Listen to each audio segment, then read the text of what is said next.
Mesdames, Messieurs, peuple congolais, être citoyen, c'est être informé. Et pourquoi? Parce que l'ignorance est la pire des souffrances. Le savoir et la connaissance libèrent.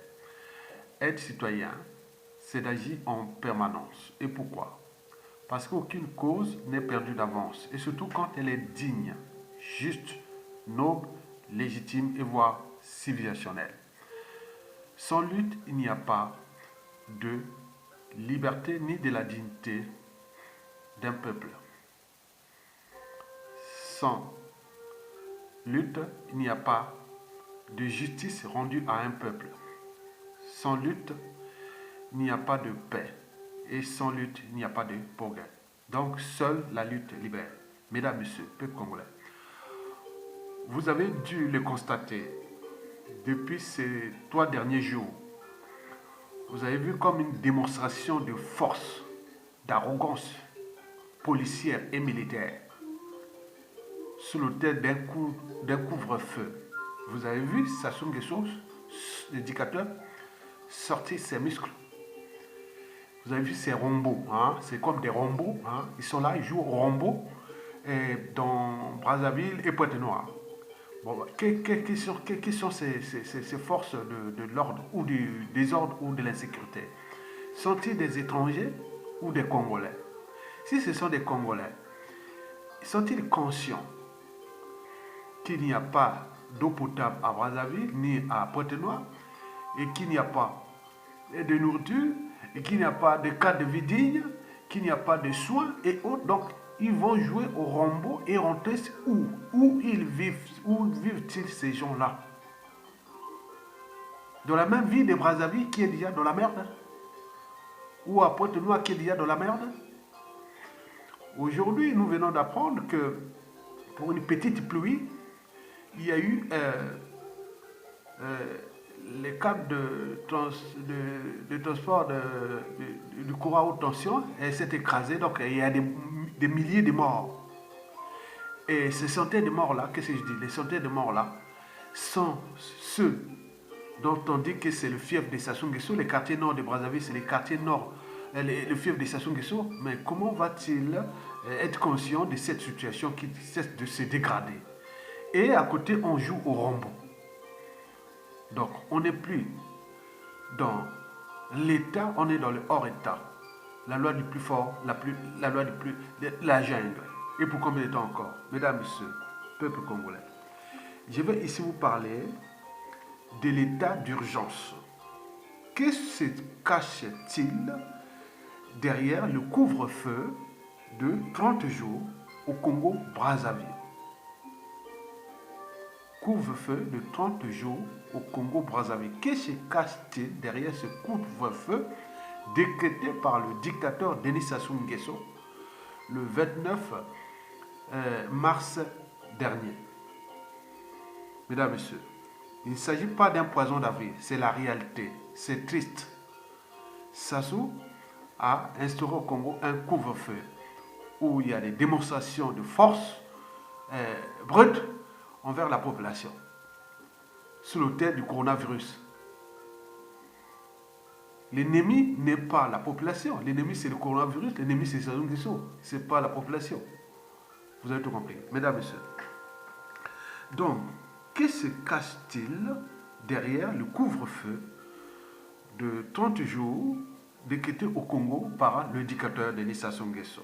Pour commencer, je vais devoir vous décrypter d'abord les problématiques et ces enjeux de couvre-feu dans une dictature. Quelles sont les problématiques et les enjeux d'un couvre-feu dans une dictature?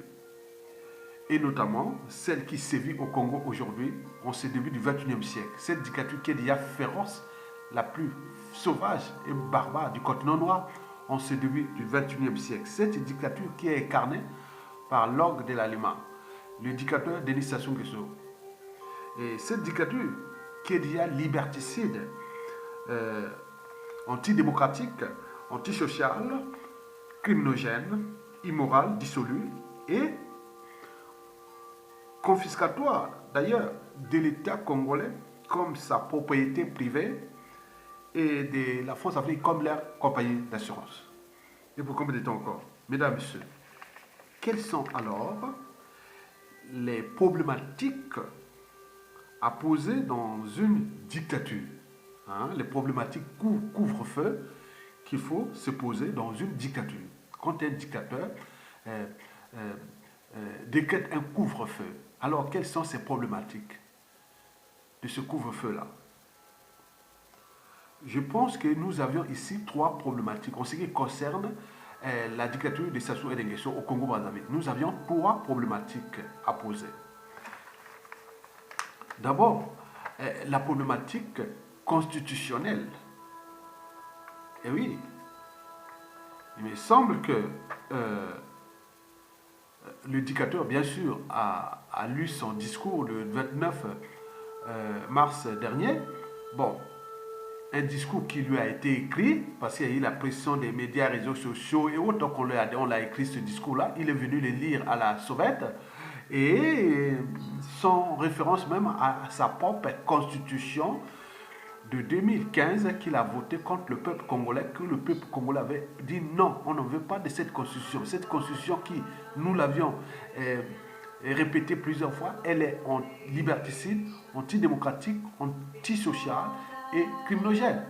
Et là, vous venez de voir, Sassou Nguesso vient de souiller ou de vomir sa propre constitution de 2015 parce que dans cette constitution-là, dans l'article 157, bon, pour organiser, pour décréter un couvre-feu, le couvre-feu ne doit pas dépasser 20 jours. Or que Sassou là, il a dépassé, il a fait pour 30 jours. Donc, il y a cafouillage là. Donc, le problème aussi qui nous pose la problématique anticonstitutionnelle de ce couvre-feu n'est pas seulement l'article, mais quand même Sassou Nguesso a ses propres institutions. Il a ses propres institutions votées par lui-même et pour lui-même en 2015, exactement le 6 novembre 2015, et qui lui a consisté de passer en force à travers un hold-up électoral et qu'il est en train de consommer en toute impunité non seulement cette constitution illégale et illégitime de 2015, puis le hold-up électoral de 2016, il est en train de consommer là, en toute impunité. Et donc, pour le respect de ses propres institutions, il n'a même pas osé convoquer même ses députés, ses sénateurs qu'il a nommés, et ses faux opposants pour trouver un semblant de procédure d'État, ou qu'il y a au moins un État, il y a des institutions, il n'a même pas contacté. Il a lu un discours qu'il ne maîtrise même pas. On lui a écrit ça, à ses 80 ans, il est fatigué, il est bête, et on lui a lu, voilà. Donc, il a fallu des rectifications et jusqu'à arriver à 25 jours où c'est du cafouillage. Donc, par conséquent, ce couvre-feu qui ne respecte ni la constitution de Sassou Nguesso lui-même et ses institutions. Donc cette constitution est déjà anticonstitutionnelle et ce couvre-feu est anti-constitutionnel. Donc, la problématique s'est posée est de savoir est-ce que vous allez accepter quelque chose qui est déjà anticonstitutionnel, donc illégal et illégitime. Donc, même si c'est sa propre constitution, mais il a vomi, il a souillé. Donc, par conséquent, sur ce plan constitutionnel, ce couvre-feu est illégal et illégitime. Donc, face à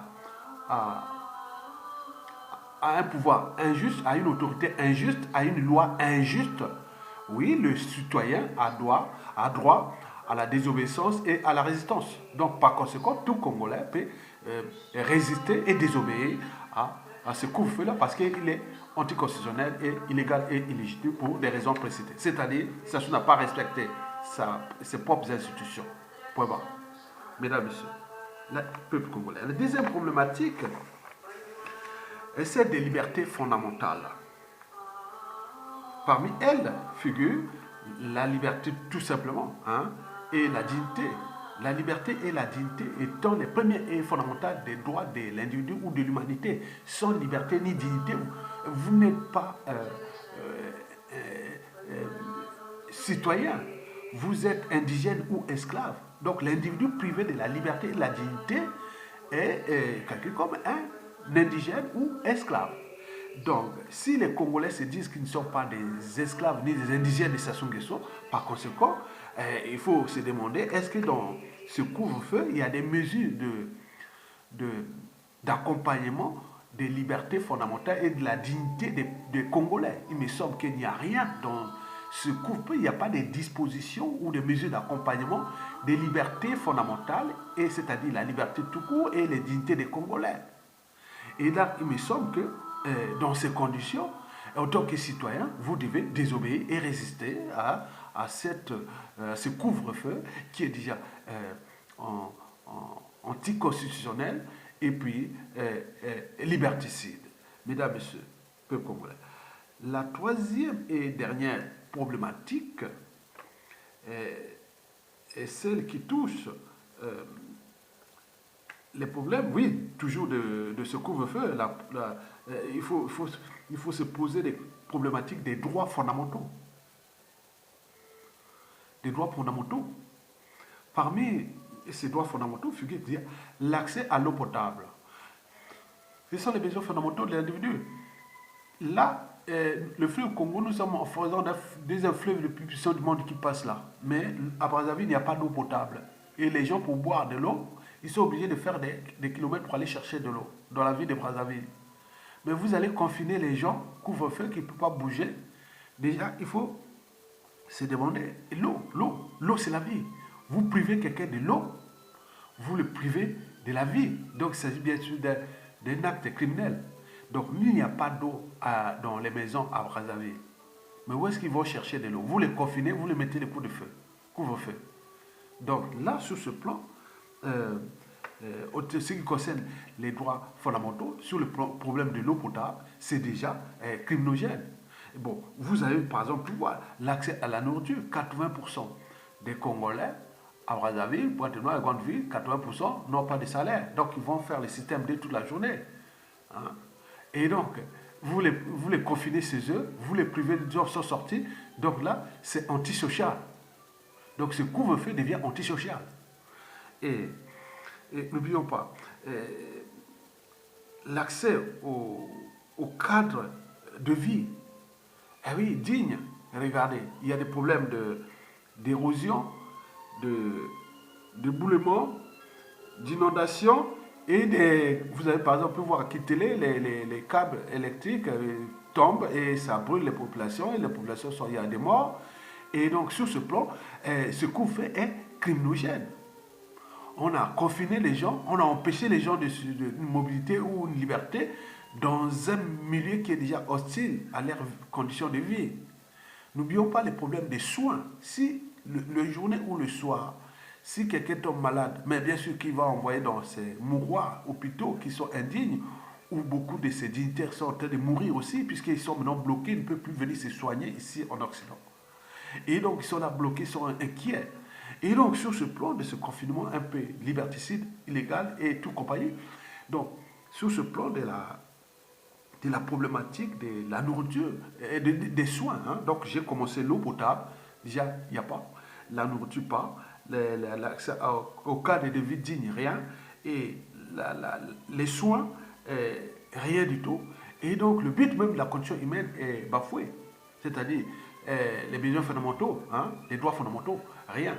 Donc, quelqu'un qui a au moins un cerveau, une âme et une conscience, il peut quand même comprendre que tout ce qu'on fait est illégal, illégitime, liberticide, anticonstitutionnel, antisocial, criminogène. Et donc, si vous êtes citoyen, vous devez appliquer les trois vertus du citoyen, qui font partie des classiques des peuples partout dans le monde.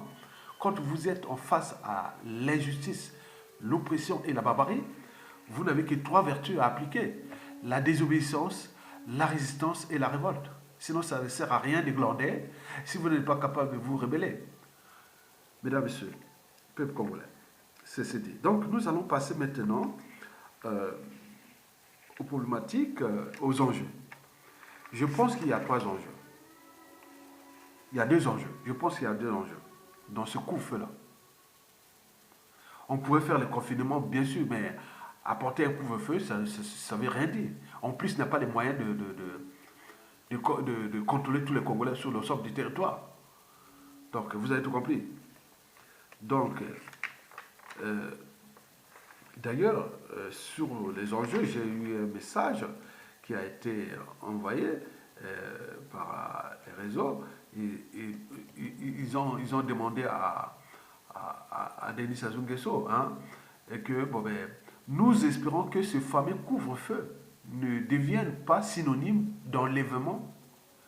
De toute façon, de toutes les façons, ils n'ont pas intérêt. Ils ont posé la question, ils ne veulent pas que ce couvre-feu devienne quelque chose pour enlever les gens ou faire des coups tordus et coups bas contre le peuple. Non, donc c'est l'objet des enjeux que je veux vous en parler. Alors, quels sont les 2 enjeux de ce couvre-feu liberticide, anticonstitutionnel, antisocial et criminogène? Je pense qu'il y en a 2. Les 2 enjeux sont en rapport avec le climat politico-clanique délétère et militaire inévitable. Autrement dit, le premier enjeu de ce couvre-feu est politico-clanique. Le clan se divise, se déchire. Le risque de coup d'État du palais est élevé, et même d'épée Damoclès. Le dictateur a donc pris les devants pour immobiliser ou confiner tout le monde. C'est-à-dire confiner tous ces gens qui risquent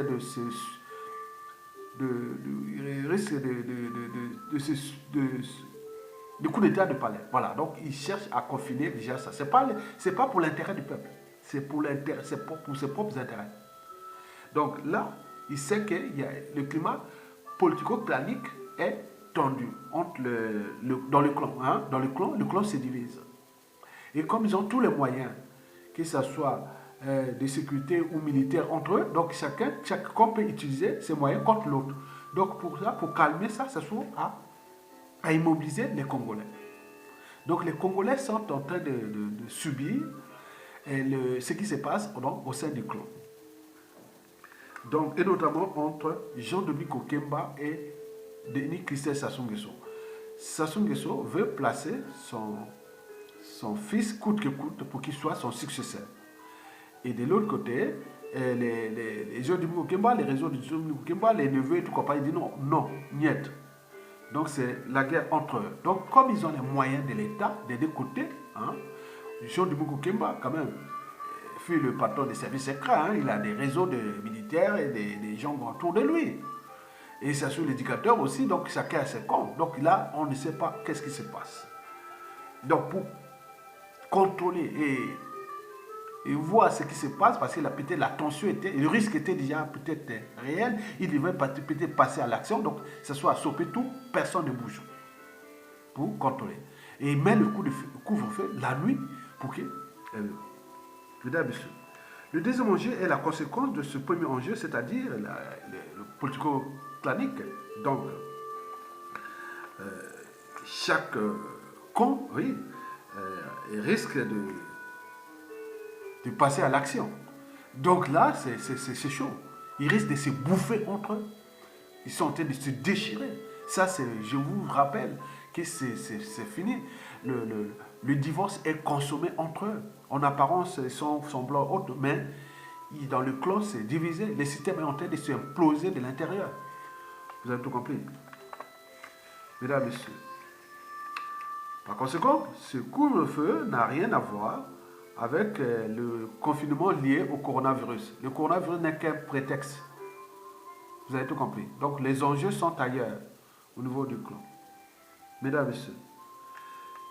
Parce que si nous, le confinement était lié au coronavirus, Covid-19, sinon ça se serait. Mais comment vous allez vous faire rouler dans la farine que le confinement est lié au coronavirus alors que Sassou Nguesso n'a cessé de détruire des vies dans ce pays. Son capital d'essai est déjà de plus d'un million de morts. Et déjà pour ces 23 dernières années, c'est énorme. Et donc, comment quelqu'un qui n'aime pas la vie, qui détruit la population, la propre population, la dernière en date, c'est 570 cadavres qu'on a inhumés à la sauvette, après des Goma Tchétché, dans le pool. On ne sait pas pourquoi ces corps-là ont été gardés depuis combien de temps et quelles sont leurs identités. Les familles ne pouvaient pas. Donc, il y a beaucoup de choses. Donc, il y a eu un sacrifice humain. Il y a des 570 corps. Donc, ce n'est même pas encore le coronavirus là. Ça tue plus que le coronavirus.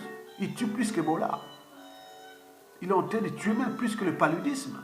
Donc, c'est lui le paludisme, lui c'est le palud, lui c'est le coronavirus, lui c'est plus que le coronavirus, plus, oui. Donc, il faut être stupide. Pourquoi que ça confine sa population pour les protéger? Non, c'est pour les affamer, c'est pour les rendre plus dociles, pour les détruire, pour les tuer. Mais quand on est citoyen, on se dit non, on ne peut pas accepter ces déceptions. Quelqu'un est en train de vous porter des coups et vous êtes là en train de dire non, non, je ne veux pas me battre, je ne veux pas me battre, je ne veux pas me battre. Nous avions eu un proche frère. Moi quand j'étais à Makwa, au collège, au lycée, j'étais au lycée, ce moment-là. Il y avait une bagarre entre, après le match Ajax-Ouragan. Il y avait Ajax-Ouragan. C'était la meilleure équipe de Makwa à l'époque, là, début des années 80. Bon. Après, il bagarre et un des frères dit non, on le prend comme ça, on veut se battre. Il dit non, je ne me bats pas. Mais pourquoi tu ne te bats pas? Il faut se battre, il faut se battre. Nous, on l'a poussé, il faut se battre. Pourquoi tu es gaillard, l'autre est en train de donner des coups et tu dis que tu ne te bats pas. Tu ne te bats pas, pourquoi? Donc on l'a poussé, après il s'est battu, oui, oui. Alors il faut. Donc là, ça soit en train de cogner les Congolais. Il est en train de cogner, vous êtes là en train de se plaindre. Non, allez-y. Il prend des risques à son Nguesso. Prenez aussi des risques. Si vous prenez les risques, oui, il aura peur de vous aussi, vice-versa.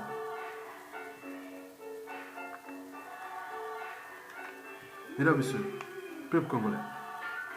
Alors, qu'est-ce qui se cache derrière ce couvre-feu que je vous ai déjà précité, qu'il est illégal, illégitime, il est liberticide, anti-constitutionnel, antidémocratique, antisocial, criminogène. Alors, qui se cache derrière? Donc, je pense que pour comprendre ce qui se cache dans ce...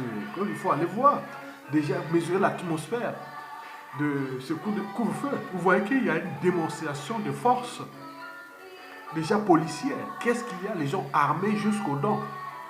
Ils sont en train de dire non, il y a un souci, il y a quelque chose qui ne va pas. Quand c'est flou, il y a un eau, mais qui tire le ficelle? Quand c'est flou, donc on cache quelque chose. Donc nous cherchons ce quelque chose-là. Donc on peut vous donner un peu quelques tuyaux. Moi, je pense que en réalité, Denis Sassou Nguesso veut d'un côté protéger sa tyrannie et de l'autre côté préparer les conditions optimales de sa dynastie. Et qui lui, il a dit qu'après lui, c'est son fils Denis Christelle Sassou Nguesso, le grand voleur, les Aïwas. Vous avez tout compris. Et donc celui qui a pillé le pétrole congolais, qui aujourd'hui sa place serait en prison. Hein? Donc là, c'est vraiment... Voilà, donc il me semble qu'il a des problèmes juridiques aussi en France ici. Donc, je ne sais pas s'il passe encore en France, ben, je crois qu'avec la France-Afrique, bon, il peut passer comme dans un moulin. Hein. Donc, mais Denis Christelle Sassou Nguesso, le papa a dit non, c'est lui. C'est lui qui sera mon successeur. Et sur ce plan, il va prendre tous les risques, qui ne risquent rien à rien. Et quel que soit le prix, que ce soit par le sang, il veut faire passer son fils et par la force. Quel que soit le sang, le prix ou autre. Donc vous êtes avertis. Ça se tient. Il veut passer son fils. Le seul obstacle qui lui reste, c'est surtout celui de la France-Afrique. Est-ce que la France-Afrique l'a donné quitus ou pas? Donc c'est ça qui est là. Mais si la France-Afrique donne quitus, quelle que soit la casse, voyez déjà, vous pouvez vous chercher à vous plaindre qu'il y a les confinements, les gens vont mourir. Ça, il n'a rien à cirer de ça. Vous avez vu quelqu'un qui a fait le coup d'État de 97, puis les opérations de 98 à 2001, et tout ça. Vous voyez que Sassou, il n'est plus de ce monde. Donc s'il veut passer son fils pour que son fils soit là pour le protéger, il va le faire. Vous avez vu toutes les éliminations de ceux qui à un moment ou l'autre on l'a porté au pouvoir. Il est carré. Il sait que l'emprisonnement d'un peuple de moutons, plus ou moins intelligent, plus structuré, moins organisé, puis encore n'est pas courageux, et des lâches, des peureux et tout civil, politique, militaire, et il a déjà entraîné, conditionné à la soumission, à la honte, au déshonneur et tout. Donc il sait. Celui qui a tué tous ces généraux, tous ceux qu'il a amenés au pouvoir, il continue à les éliminer. Et quelqu'un qui a fait les explosions du 4 mars, les terrorismes d'État dans le pôle, il prend des risques. C'est comme si il sait bien qu'il va forcer, il va placer Kiki. Et donc cette terreur-là, on tente de trouver comment mettre les conditions pour terroriser la population, pour qu'on passe en force. Parce que si on ne passe pas en force, on ne pourra pas. Et à ce moment, on va gérer les conséquences. Les conséquences par la violence. S'il n'y a pas de sujet. Mais le problème qui se pose aussi, c'est que si le clan est divisé, le risque que Denis qui sait sa somme, s'il prend le pouvoir, c'est de perdre sa peau, de laisser sa peau. Par un truc, boum, dans un palais, comme c'est arrivé à Laurent Désiré Kabila, hein, dans un palais, boum, c'est fini. Et comme est arrivé beaucoup de choses. Donc là, le risque entre eux, c'est fini. Donc, des deux côtés, Sassou, son fils, et de l'autre, les autres de Mukokemba, si l'autre prend le pouvoir ou l'autre, il y aura toujours quelqu'un qui va accompagner l'athlétisme pour qu'on les bute. Et il les tue. Donc, les risques de l'autre côté est déjà réel. Mais la réalité là, c'est que si la France accepte, bon, à ce moment-là, il pourra passer en face. Donc, il y aura bain de sang, que nous avons dit que nous, les risques de bain de sang est réel. Retenez bien. Mais Sassou, carré, il sait qu'il pourra sauver sa peau, il pourra avoir sa suite de sa mémoire qu'avec son fils. Pas avec les gens de Mukokemba parce que ça risque de traiter eux autres. Donc il sait qu'il n'a pas confiance à Jean de Mukokemba. Même si à un moment donné, il a laissé comme le chimiste, celui qui a été le chef d'orchestre de tous les empoisonnements de ces 23 dernières années. Hein. C'est un champion de la mort silencieuse, Jean de Mukokemba. Mesdames, Messieurs, peuple congolais. Donc, il faut se dire que paradoxalement, la nature nous a donné quand même beaucoup de coups de main. Mais nous, peuple congolais, au lieu de s'unir, on est en train de se diviser. Il y a d'autres qui parlent de scission nord, sud, est, ouest, alors qu'eux, ils ont placé des pions du nord au sud, de l'est à l'ouest, ils sont des pions partout. Du nord au sud, de l'est à l'ouest. Mais nous, au lieu de s'unir, il y a des gens qui divisent les uns et les autres. Et dans cette division, vous avez d'un côté ceux qui sont pour Jean de Mukokemba et de l'autre pour Sassou et son fils.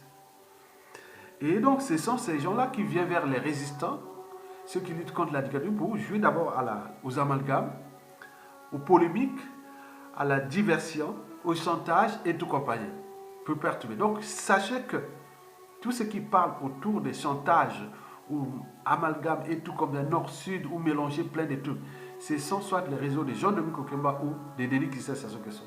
Donc, barrez-vous de là. Si vous voulez que le pays-là ne soit pas complètement démoli, puisqu'il est déjà ruiné, détruit, c'est une poudrière qui est de là. Si vous laissez là, bon, vous avez tout compris. Donc, ne soyez pas comme les crocodiles, parce que balwa bozo bangado. Soki mbula ezobeta, ngado akimakawapi, na ibale. Na bozoba na ye, bozoba ngando, ayibi pite mbula na ebale, bazalakana eloko moko babengi mai. Donc, le crocodile, na bozoba na ye, soki mbula ezobeta, akimaka wapi, na ebale. Mais na bozoba na ye, ayibi te mbula na ebale, bana elimo moko o babengi Maï. Donc, le crocodile ne fuit pas les coups de tonnerre, hein, non, non. C'est qu'il faut équiper. Donc, nous, Congolais, on est devenus un peu comme ça. Bozoba, Congolais. Donc, il y a ceux qui cherchent à aller vers Jean de Kemba et l'autre vers Kiki pour fouiller Sassou Nguesso. Mais ok, Denis Sassou, Denis Kissé Sassou Nguesso et Jean de Kemba ont un même élément. Sassou. Donc, c'est le même système. Donc, ne soyez pas bêtes.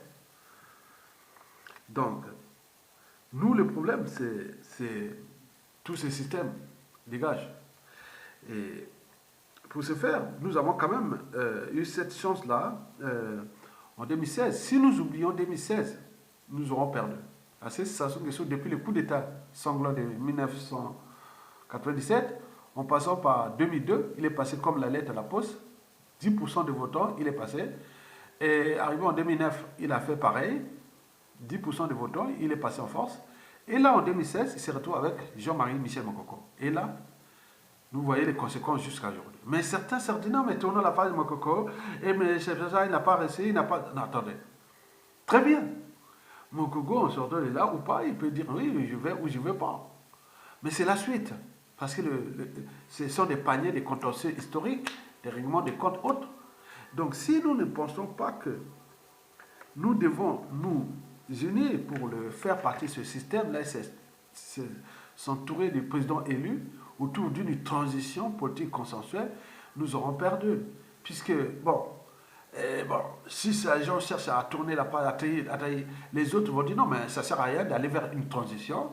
On va faire une élection vite fait une petite transition, on va refaire l'élection, un petit truc de vite fait, hein, on est mois ou on est non, on fait ça, mais derrière ça, on aura zappé tous les crimes de sang et de masse historiquement. Et de 97 à nos jours, et on aura vu les crimes économiques, les biens mal acquis et autres. Donc les autres vont rentrer là, puisque vous avez cherché ça, ils vont rentrer là pour créer un climat de méfiance, de défiance, d'amalgame et autres. Vous vous souvenez-vous, historiquement, comme je vous dis que le futur, c'est tout simplement le passé et le présent qu'on ignore. Vous vous souvenez de la transition de 1991-92, elle a failli capoter. Pas seulement au point de vue militaire, mais à l'intérieur, il y avait des gens qui tiraient les coups bas, coups tordus, et donc il a fallu des stratégies, et heureusement qu'elle était courte.